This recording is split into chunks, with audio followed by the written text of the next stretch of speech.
तो आप लोग सोच रहे होंगे कि आज मैं ये त्रिपुट लगा के क्यों आया हूँ भस्म का, विभूति का।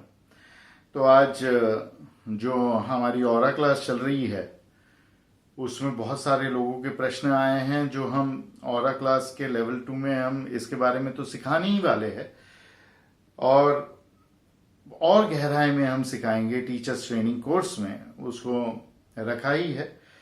तो भस्म जो है, विभूति जो है, राख जो है जिससे हम कहते हैं, वो अद्भुत चीज है। कुबेर का खजाना भी जो है उसके सामने कुछ भी नहीं है। एक चुटकी राख के अंदर पूरा कुबेर का खजाना समा जाता है। आपकी कोई भी चंदन, कोई भी कुमकुम इतने शक्तिशाली नहीं हो सकते जितनी विभूति। तो विभूति किस प्रकार की होती है, कितने प्रकार की होती है? जो अगम शास्त्रों में, तंत्र शास्त्रों में बताया गया है और पुराणों में और उपनिषदों में बताया गया है, उसके हिसाब से वैदिक उपनिषद में, बृहत उपनिषद में बताया गया है कि जो गाय की पिंडी होती है, गाय के जो छाने होते हैं, उसकी भभूत जिससे हम ये यज्ञ कुंड धूप बनाते हैं, ये खासकर गिरी गाय के बने हुए यज्ञ कुंड धूप है। इसकी भभूत, इसमें भी जो 4 उपाय है शैविज्म के, उन 4 उपाय के सामने बहुत सारी चीजें लिखी गई है। तो ये भभूत जो है ये बहुत उत्तम मानी जाती है। ये खासकर गिरी गाय के जो बने हुए यज्ञ कुंड धूप होते हैं उनसे ये बनाई जाती है। और ये भभूत को आप अगर देखो, ये भभूत जो है ये यज्ञ कुंड धूप आपके जो है उनसे भी ज्यादा कीमती है। कैसे, मैं आपको बताता हूं कि ये त्रिपुट जो हम लगाते हैं ना, इसका एक खास महत्व है। आने वाले दिनों में रोज हम इसके बारे में थोड़ी थोड़ी बात करेंगे, क्योंकि एक ही एपिसोड बहुत लंबा हो जाता है अगर हम गहराई में समझाने जाए तो ये 3 लाइन जो है, ईड़ा, पिंगला और सुषुम्ना, ये 3 नाड़ी हमारी लेफ्ट नॉस्ट्रल, राइट नॉस्ट्रल और दोनों नासिका जब चल रही हो उसको दर्शाती है। और जब ये हम त्रिपुट लगाते हैं तब ये ईड़ा नाड़ी चलती है तब हमारा सीधा दिमाग चलता है, पिंगला चलती है तब उल्टा दिमाग चलता है, दोनों नासिका चलती है तब दोनों दिमाग बंद हो जाते हैं और छोटा दिमाग काम करना शुरू होता है। पर ये भस्म की त्रिपुट लगाने से ईड़ा, पिंगला और सुषुम्ना एक दूसरे के साथ समव्यवहार में आते हैं और आपकी कुंडलिनी जागृत होती है। और कुंडलिनी को चलने में और चक्र को चलने में, बहुत मुख्य चक्र को चलने में बहुत आसानी होती है। ये इतनी चमत्कारी चीज है कि सुनी सुनाई बात नहीं है, इसको मैंने अनुभव किया है तभी मैं आपको बता रहा हूं, कहीं पढ़ के या कुछ बताया नहीं है। बहुत ही आसानी से अगर आप अपनी कुंडलिनी जागृत करना चाहो तो ये त्रिपुट आपको लगाना चाहिए।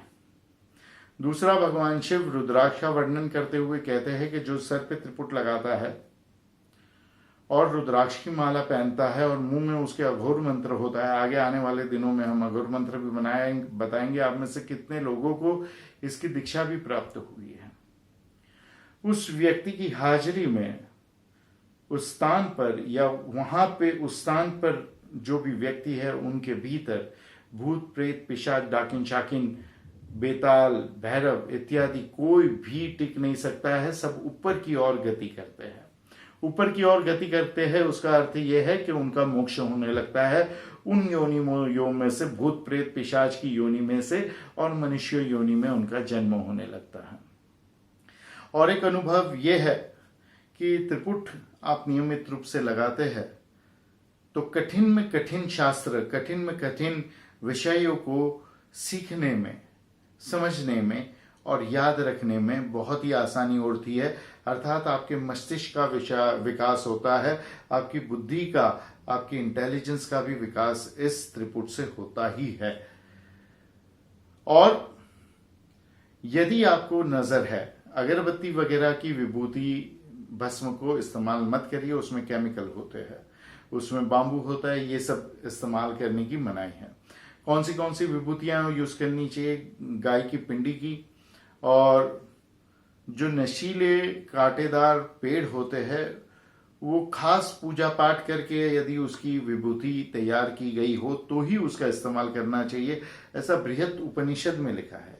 कुछ तंत्र शास्त्र में शमशान की जो राख होती है उसका भी वर्णन है कि वो उसका भी इस्तेमाल आपको बहुत ही फायदेमंद होता है। लेकिन अभी आप जब सीख रहे हैं या अभी उस स्थिति में नहीं है, तब आपको मैं सलाह नहीं दूंगा कि आप उसका इस्तेमाल करें, क्योंकि आपको पता नहीं है कि उसका इस्तेमाल करने से क्या लाभ है और उसके नुकसान भी क्या हो सकते हैं और उसका कैसे इस्तेमाल करना चाहिए। तो वो मत लाइए। जो नोकीले नशीले झाड़ है जैसे कि सेजवुड, वो सेज ग्रास करके आता है, गांजा इत्यादि आता है, इसकी भी भस्म जो है बिना पूजा की और बिना मंदिर, खास प्रकार के मंदिरों में इसकी पूजा किए बगैर नहीं इस्तेमाल करना चाहिए। तो बस ये हमारे यज्ञ कुंड धूप की जो विभूति उसका आप इस्तेमाल करें। उसका इस्तेमाल हमने आपको बताया है। और एक इस्तेमाल मैं बता दूं कि नजर इत्यादि अगर हटाना चाहते हो तो अपने सर पे थोड़ा छिड़किए, त्रिपुट यहाँ लगाइए, गले पे लगाइए, छाती पे लगाइए, पेट पे लगाइए, सोलर प्लेक्स पे लगाइए, पेट पे लगाइए, पेट के दोनों हिस्सों में लगाइए, बगल में लगाइए, दोनों हाथों पे लगाइए, दोनों कलाई पे लगाइए, दोनों कंधों पे लगाइए, इस प्रकार से। और फिर एक गरम गरम पानी क्वार्टर बकेट ले लीजिए। हमारे YouTube चैनल पे आपको अरोमा सॉल्ट के बारे में और क्लास में भी आपको अरोमा सॉल्ट के बारे में बताया गया है। उसमें 3 से लेके 5 मुट्ठी तक आपका खुशबूदार आभा नमक अरोमा सॉल्ट डालिए। उसमें अपने पैर डुबोकर क्वार्टर बकेट वाटर, मतलब पाव बाल्टी पानी में अपने पैर डुबोकर बैठ जाइए। टीवी देखिए, अखबार पढ़िए, कोई अच्छी धार्मिक किताब पढ़िए, भजन करिए, जप करिए, कुछ भी करिए, पर जब तक पानी ठंडा नहीं हो जाता पूरी तरह से तब तक अपने पैर अंदर रहने दीजिए। कोई भी प्रकार की आपके ऊपर नजर हो, नेगेटिविटी हो, रोग हो, बीमारी हो, कुछ भी हो, वो इससे दूर हो जाएगा। इसकी मैं आपको विश्वास देता हूं, इसकी मैं आपको गारंटी देता हूं। अगर आपके चक्र में कहीं रुकावट है, चक्र ब्लॉक हो गया है, तो चक्र के ऊपर थोड़ा सा विभूति मल देंगे, सारे चक्रों पे, मूलाधार, स्वादिष्टान, मणिपुर, अनाहत, विशुद्धि, आज्ञा और सहस्त्रार चक्र नहीं होता है, लेकिन फिर वहां पे भी थोड़ी सी विभूति डाल देना और मल देंगे। उसके बाद में आप अगर ये पानी में पैर डालेंगे तो चक्र रुके हुए हैं, किसी ने बांध दिया है चक्र को, तो वो भी खुल जाएंगे। थोड़ा सा अंदरी रोग कोई लग रहा है तो नाभि पे भी लगाइए और जुब्बा पे थोड़ा रखिए, भस्म को थोड़ा सा अंदर ले लीजिए, उससे भी बहुत लाभ होगा। भस्म के साथ उतनी ही श्रद्धा होनी चाहिए, तब ये भस्म काम करेगा। बिना श्रद्धा के ये भस्म काम नहीं करेगा। ये मेरे अनुभव से मैं आपको बता रहा हूं। करना नहीं करना ये आपके ऊपर है। आप अपना मन का चिंतन करके फिर फैसला लीजिए कि आपको करना है कि नहीं करना है। मैं ये नहीं कह रहा हूं कि आपको करना है, मैं ये भी नहीं कह रहा हूं कि मत करिए, लेकिन अपनी बुद्धि का इस्तेमाल करके इसका उपयोग करें।